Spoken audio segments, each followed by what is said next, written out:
मैं पूछना चाहती हूँ, ये आसमान से जो विमान जा रहे हैं कहाँ के लिए जा रहे हैं? बताओ ना।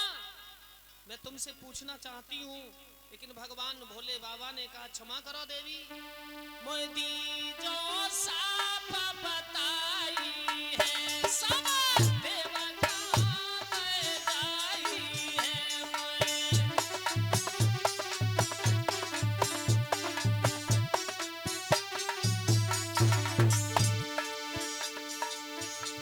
मैया ने गिरा सुनाई है, अरे भोला मैं समझाई है।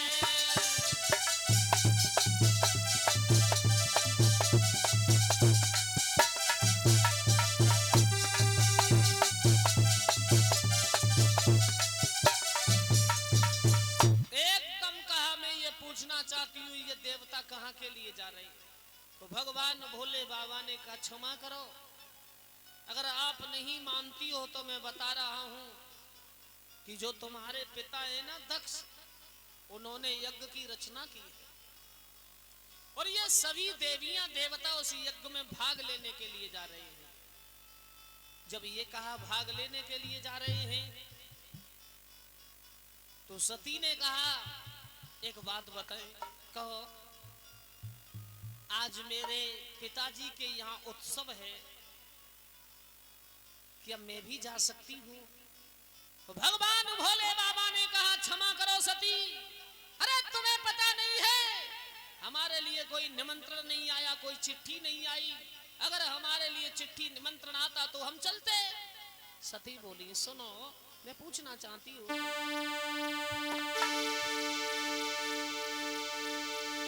मेरे पिता ने यज्ञ रचायो है,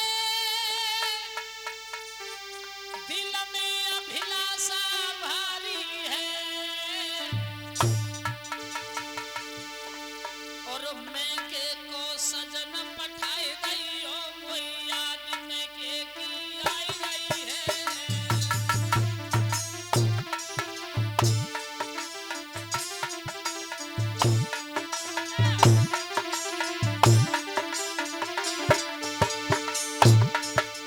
बोली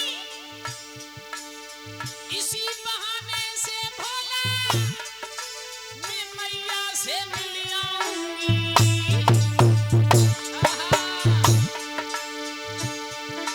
और बहन हमारी आवेंगी, उनसे कोई बात कर आऊंगी।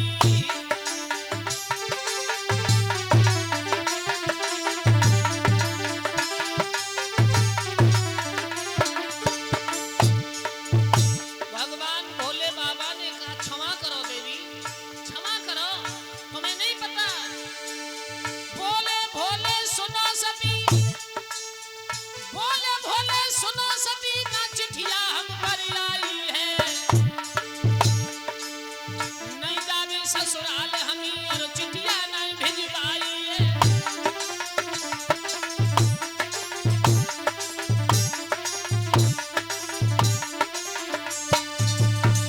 एक ही जवाब दिया, अरे हमारे पास कोई चिट्ठी कोई निमंत्रण नहीं आया और हम नहीं जा सकते। तो एक जवाब दिया, पिया मेघे के कुशल कामना को हम ही जानती हैं, और तुम्हें पता है कि सत्संग हो, कथा हो, कीर्तन हो तो वहां निमंत्रण और चिट्ठी आयोजन कहीं हो रहा हो तो निमंत्रण की जरूरत नहीं, और प्रत्येक बेटी को शुभ अवसर पर अपने पिता के घर जाने में कोई निमंत्रण की जरूरत नहीं है। भगवान भोले बाबा बोले देवी क्षमा करो, समझा करके बोले कि मेरी प्यारी सती और पीहर जइयो मती मान जाना, वहां जाके लगे ना ठिकाना।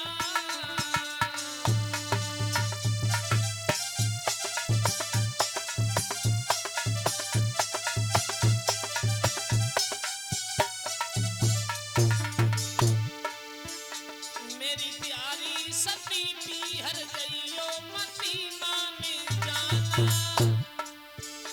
वहां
हमारे भ्राता श्री उधल राणा जी गांव सुबरा से 101 रुपया भिजवा रहे हैं। कामना है भगवान सदा सुखी जीवन आनंदमयी रखे। 100 रुपए नैम सिंह भगत जी रुखालू से भिजवा रहे हैं। कामना करते हैं भगवान सदा सुखी जीवन आनंदमयी रखे। मेरी प्यारी सती की हर गईयो मती मान जाना, वहां जाके लगना ठिकाना।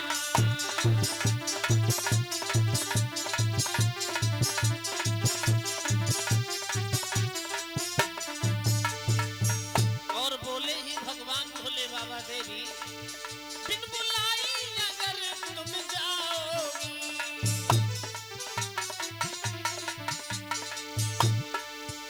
वहां खातर में कुछ भी न लाओगी।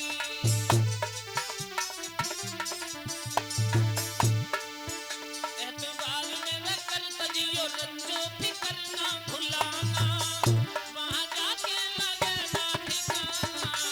मेरी प्यारी सती की हर गईयो मती मान जाना, वहां जाके लगना ठिकाना।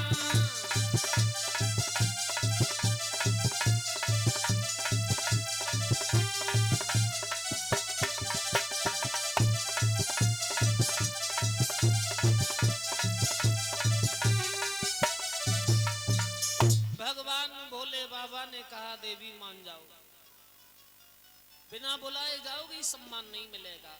सती ने कहा मैं बिल्कुल रुकने वाली नहीं हूं, अवश्य जाऊंगी। भगवान भोले बाबा ने कहा कि ठीक है, आप अगर नहीं मानती तो तुम्हें वहां सम्मान नहीं मिलेगा, चली जाओ। आज उसी समय सती जब चलने को तैयार हुई तो नादिया से कहा आप भी चले जाओ। नादिया पर सती बैठ कर के जिस समय अपने मैके की ओर चली है, और जैसे मैके में पहुंची तो वहां जाके क्या देखा, यज्ञ की रचना हो रही है, यज्ञ किया जा रहा है। जिस यज्ञ में ब्रह्मा विष्णु यम कुबेर वरुण इंद्र सभी देवता बैठे हुए। सती ने देखा कि मेरे पति का यहाँ पर कोई स्थान नहीं। और जो महादेवी होती है वो पति की ना कभी बुराई करती है और ना बुराई सुन पाती है। क्यों? वो पति का ना अपमान कर सकती है, ना देख सकती है, ना सुन सकती है। जब देखा कि उस यज्ञ पर हमारे प्रभु का कोई स्थान नहीं तो सती का सर पर बम फट पड़ा है। पिताजी ने कहा तुम आ गई, तुम्हारा वो पति भिखारी कलंकी वो भिकमंगा शिव तो नहीं आया? पति का अपमान सुन के आहा आंखों में आंसू आ गए।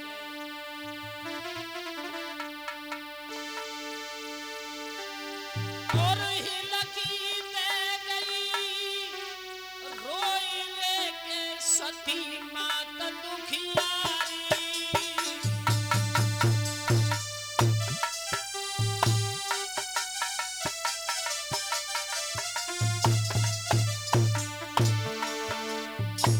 सती की आंखों में आंसू आ गए और आंखों में आंसू लेकर के सती रोने लगी, कहने लगी वाह वाह रे वाह। और हिलकी घर गई रोई रे के सती आज दुखियारी।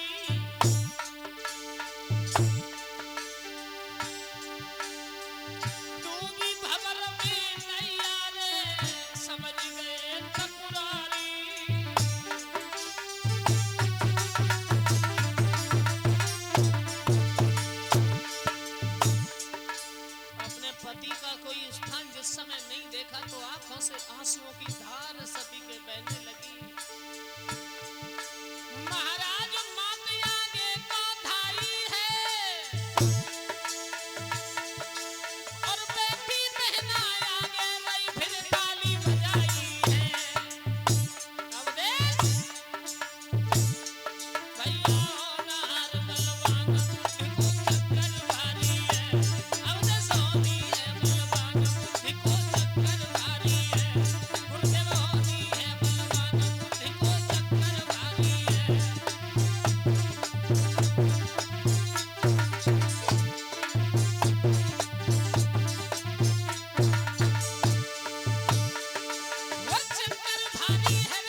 के सर पर बम्फट पड़ा, मेरे पति का कोई स्थान नहीं। सज्जनों, श्री सुखदेव जी कहते हैं महाराज परीक्षित, सती रो रही हैं, आगे बढ़ी तो उनकी जो और 15 बहनाएं थी वो खड़ी हैं, ताली बजा के हंसने लगी। देखो ये सती आ रही है।